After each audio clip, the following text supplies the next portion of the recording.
जय माता दी। आप सभी को चैत्र नवरात्रि की हार्दिक शुभकामनाएं।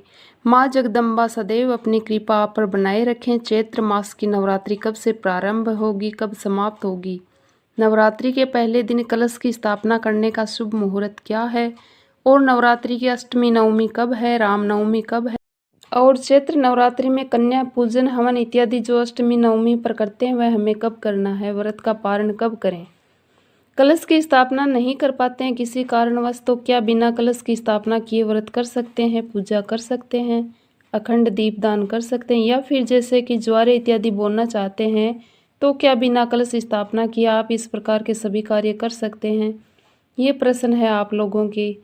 तो इसकी जानकारी भी आपको आज की वीडियो मिल जाएगी। इसके अलावा भी नवरात्रि व्रत पूजन से संबंधित संपूर्ण जानकारी आपको आज की वीडियो में मिलेगी।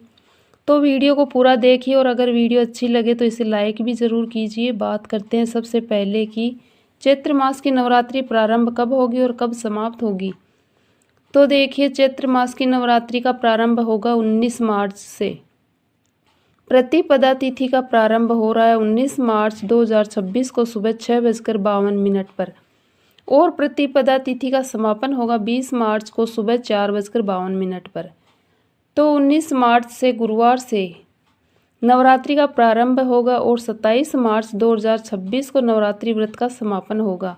रामनवमी 27 मार्च 2026 को मनाई जाएगी और 26 मार्च को अष्टमी तिथि है। तो जिनके यहाँ अष्टमी पूजन की जाती है 26 मार्च को कन्या पूजन करेंगे, हवन करेंगे, और अगर आपके यहाँ नवमी पूजी जाती है तो फिर 27 मार्च को आप कन्या पूजन, हवन इत्यादि सभी कार्य कर सकते हैं। अब बात करें प्रतिपदा तिथि पर कलश की स्थापना के शुभ मुहूर्त के बारे में, तो सुबह 6:52 तक तो अमावस्या ही रहेगी। जब प्रतिपदा प्रारंभ होगी सुबह 6:52 पर, तब से लेकर सुबह 7:43 तक कलश की स्थापना करने का शुभ मुहूर्त है। और कलश की स्थापना करने का दूसरा शुभ मुहूर्त है दोपहर 12:05 से दोपहर 12:53 तक। ये अभिजीत मुहूर्त का समय है। इस समय में भी आप कलश की स्थापना कर सकते हैं। कई भक्त ऐसे भी हैं जिनके यहाँ सूतक पातक लगा हुआ है, मतलब किसी का जन्म हुआ है या फिर किसी की मृत्यु हुई है, तो ये एक प्रकार का सूतक होता है।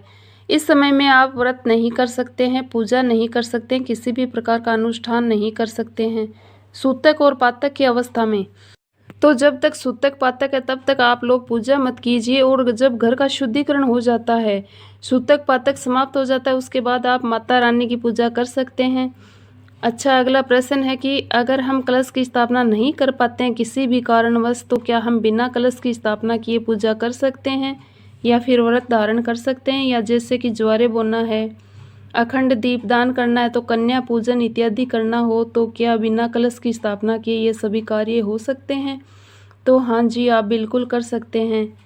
मतलब किसी भी कारणवश कलश की स्थापना आप नहीं कर पाते हैं तो भी आपको विधि विधान से सुबह और शाम दोनों समय माता की आरती करनी है, भोग लगाना है, और श्रद्धा भाव से धूप दीप अक्षत पुष्प इत्यादि सभी चीज़ें अर्पित करके विधि विधान से पूजा करना है।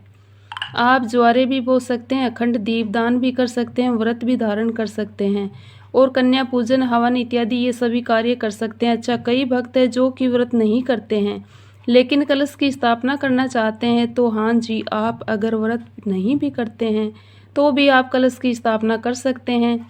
चाहे तो पहले दिन और अंतिम दिन, मतलब पहले दिन प्रतिपदा तिथि पर और अष्टमी या नवमी पर व्रत धारण करके आप बाकी के दिन बिना व्रत किए भी पूजा कर सकते हैं।